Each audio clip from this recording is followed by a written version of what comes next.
Hello, friends. Welcome to Gyan Darshan Spoken English class. Today's our first class, means first day. जैसा कि हम देखते हैं अपने घरों में 15, 16, 17 मंथ्स के बच्चे होते हैं, वो जो भी लैंग्वेज हम घर में बोलते हैं उसको वो बोलते हैं। क्या उन्होंने वो लैंग्वेज कहीं जाके सीखी होती है? कोई नोट्स बनाए होते हैं? कोई रट्टाफिकेशन किया होता है? कहीं किसी प्रोसेस में होते हैं? नहीं। वो क्या करते हैं, जो सुनते हैं वही बोल देते हैं। हमारे में और बच्चों में क्या फ़र्क है? हम लोग हेजिटेट हो जाते हैं, शर्म करते हैं। बच्चे नहीं करते। बच्चे को आप एक दिन सिखा दो टाटा, तो वो आते जाते सबको टाटा टाटा। ऊपर प्लेन भी जा रहा है तो टाटा, सामने से कोई एनिमल, डॉग जा रहा है, काऊ जा रही है, टाटा टाटा। कोई भी जा रहा है उसको टाटा टाटा। मीन्स वो इतनी प्रैक्टिस कर लेते हैं कि उनको टाटा बिल्कुल अच्छे से उनका बोलने का आ जाता है। उसके बाद वो एक नया वर्ड सीख लेते हैं। सपोज़ उन्होंने मम्मा बोलना सीख लिया, तो वो हर किसी को मम्मा बोलते हैं। उनको ये नहीं होता मैंने इसको बोलना है, इसको नहीं बोलना। और मम्मा बोलना आ गया तो अब पापा पापा पापा, कोई भी आए पापा, उसको पापा बोलना शुरू कर देते हैं।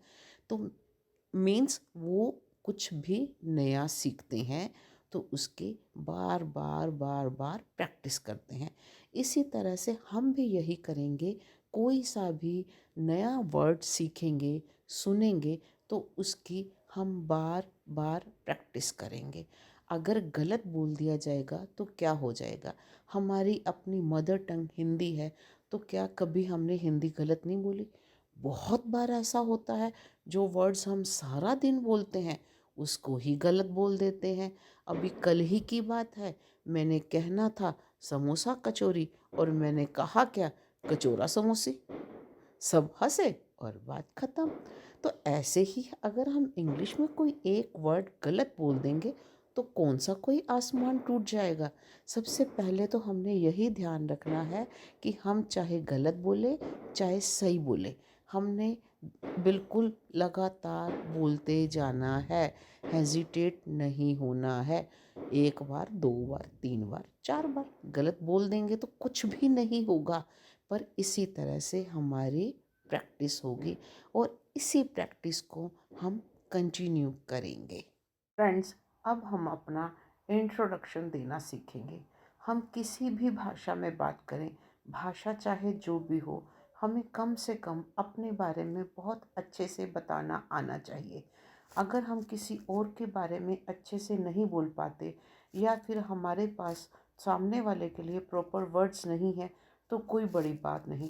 परंतु जब हम अपने बारे में बात करें और हमारे पास अपने बारे में प्रॉपर वर्ड्स नहीं हो, तो ये हमारे लिए बड़ी शर्म की बात है।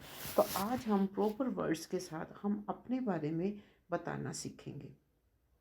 इंट्रोडक्शन में सबसे पहले क्या आता है, हमारा नाम। फ्रेंड्स, हमारा अपना नाम बताने के बहुत से तरीके होते हैं। जैसे कुछ लोग बोलते हैं my self Anju.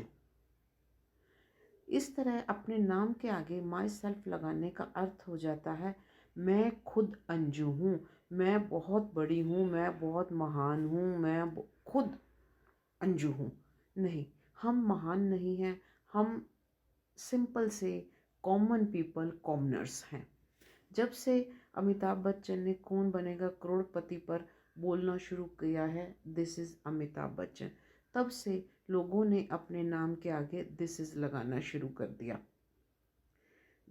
This is चंदा नहीं, एक्चुअली अमिताभ बच्चन एक सेलिब्रिटी है। उनको किसी पहचान की ज़रूरत नहीं है। अगर आज हम कहीं बोलते हैं अमिताभ बच्चन, तो कोई हमसे ये नहीं पूछेगा कौन अमिताभ बच्चन। तो जो सेलिब्रिटीज़ हैं जिनको किसी पहचान की ज़रूरत नहीं है, वो अपने नाम के आगे लगाते हैं दिस इज़। पर फिर वही बात, हम कॉमन पीपल हैं। Common people means commoners. तो हमें हमारे नाम से कोई नहीं जानता। इवन हम फेसबुक में अपने नाम, अपने सरनेम के साथ सर्च करेंगे तो हमें हमारे अपने नाम, अपने सरनेम के कितने लोग मिलेंगे। तो फिर हमारी एज सच अपनी कोई पहचान नहीं है। तो हमें अपनी पहचान के साथ अपनी जुड़ी हुई पहचान बतानी पड़ती है। जैसे अपने फैमिली में जाते हैं हम, तो हमारे माता पिता का नाम, दादा दादी नाना नानी के नाम के साथ पहचाने जाते हैं हम, या फिर हम अपने सरनेम के साथ पहचाने जाते हैं, या फिर हम अपने गांव या फिर जिस संस्था में हम काम करते हैं वहाँ के नाम से हम जाने जाते हैं। मीन्स हम जहाँ भी जाते हैं, जहाँ पे हमारी जो पहचान चलती है, नाना के घर जाते हैं तो नाना नानी के नाम से या फिर मामा के नाम से, दादा दादी के गांव जाते हैं तो दादा दादी के नाम से जाने जाते हैं। अड़ोसी पड़ोसी कैसे जानते हैं? ये इस मकान नंबर में रहते हैं, ये हमारे मोहल्ले में रहते हैं। तो हमारी एज सच अपनी कोई पहचान नहीं है। हमें सिर्फ इतना कहना होता है, माई नेम इज़ गुल्डी, या फिर हम कह सकते हैं आई एम गुल्डी। ये दो तरीके हैं हमारे नाम को बताने के। इसके अलावा हमारे पास कोई नाम नहीं होता, पहचान नहीं होती। जिसको भी हम बताते हैं वो हमारे बारे में और जानकारी मांगता है। अच्छा तो आप कहाँ रहते हैं? अच्छा आप इस ऑफिस में नए आए हैं? अच्छा तो यहाँ अपने नाना के घर आए हैं? अच्छा तो आप अपने दादा के घर आए? अच्छा फिर किन के घर आए? मीन्स हमें सिर्फ यही बोलना है, my name is Vishakha, I am Vishakha. यही दो तरीके होते हैं हमें अपना नाम बताने के लिए। इसके बाद हमारा आता है लालन पालन। हम कहाँ पले बड़े, कहाँ पैदा हुए। पैदा होने को अंग्रेजी में कहते हैं बॉर्न, BORN बॉर्न, और लालन पालन को कहते हैं brought up, BROUGHT, brought UP up, कहाँ पले बड़े। अब कुछ लोग क्या होता है, एक ही जगह पैदा होते हैं, वहीं पलते बढ़ते हैं, शुरू से यहीं के रहने वाले हैं जी, हमने बहुत बार सुना है। और कुछ लोग क्या कहते हैं, पापा का ट्रांसफ़र हो गया था, पैदा तो मैं वहाँ हुआ था, पला बड़ा मैं वहाँ पे। या कुछ लोग कहते हैं, हाँ मैं मम्मी के मायके में रह के नानी के घर बड़ा हुआ, मैं बुआ के घर बड़ा हुआ, मैं मौसी के घर हुआ बड़ा, ताई चाची के या नाना के मामा के। तो इस तरह से क्या होता है, हम पैदा तो कहीं और हुए होते हैं और पले बड़े कहीं और होते हैं।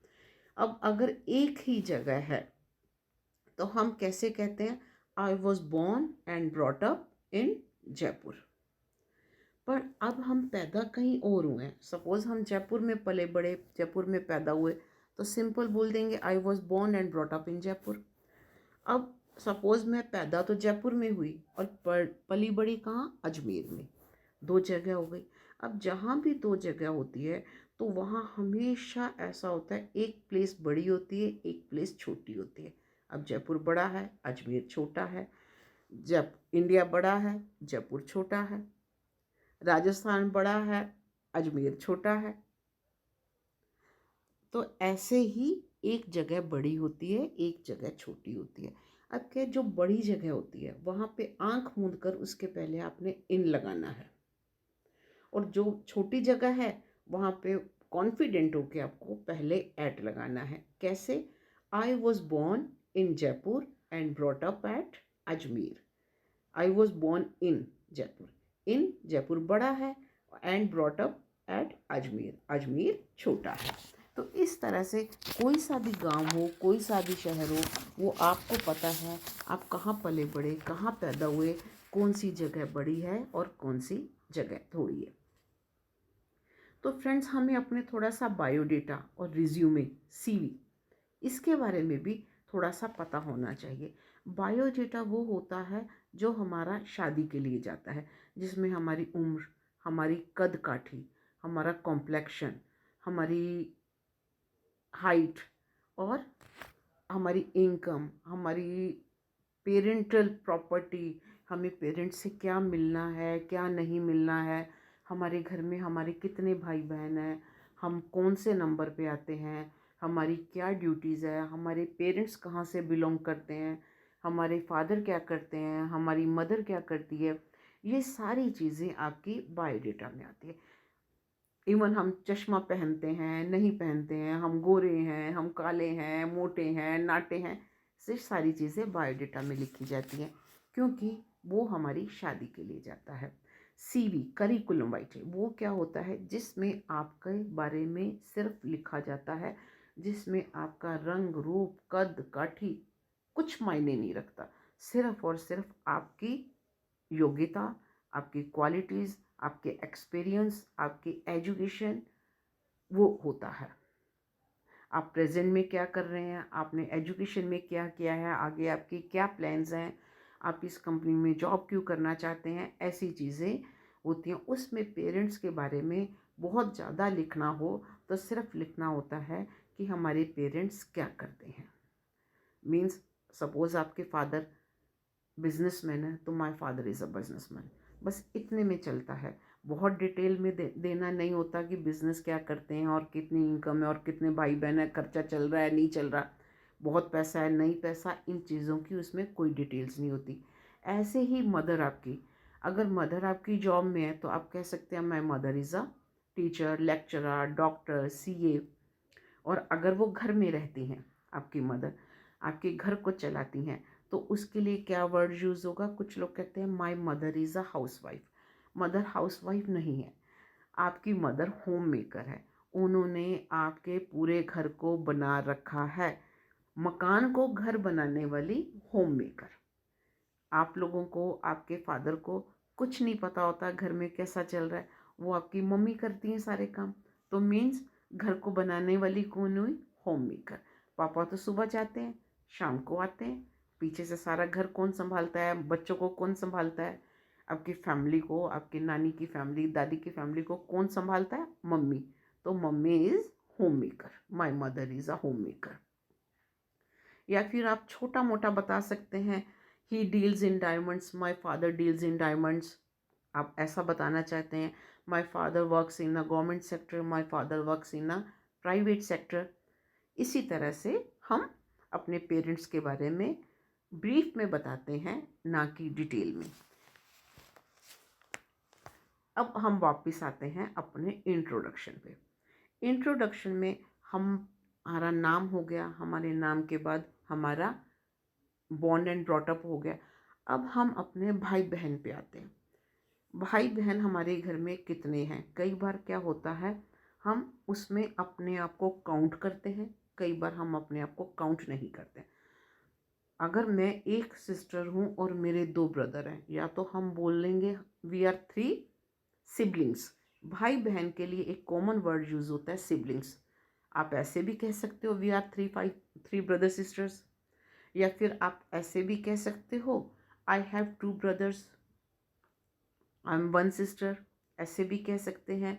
और वी आर 3 सिबलिंग्स, हम 3 भाई बहन हैं। अगर आप अपने आप को काउंट नहीं कर रहे हो तो आप कह सकते हो आई हैव 2 सिबलिंग्स, नहीं तो वी आर 3 सिबलिंग्स। इस तरह से हम अपने भाई बहन को बताते हैं।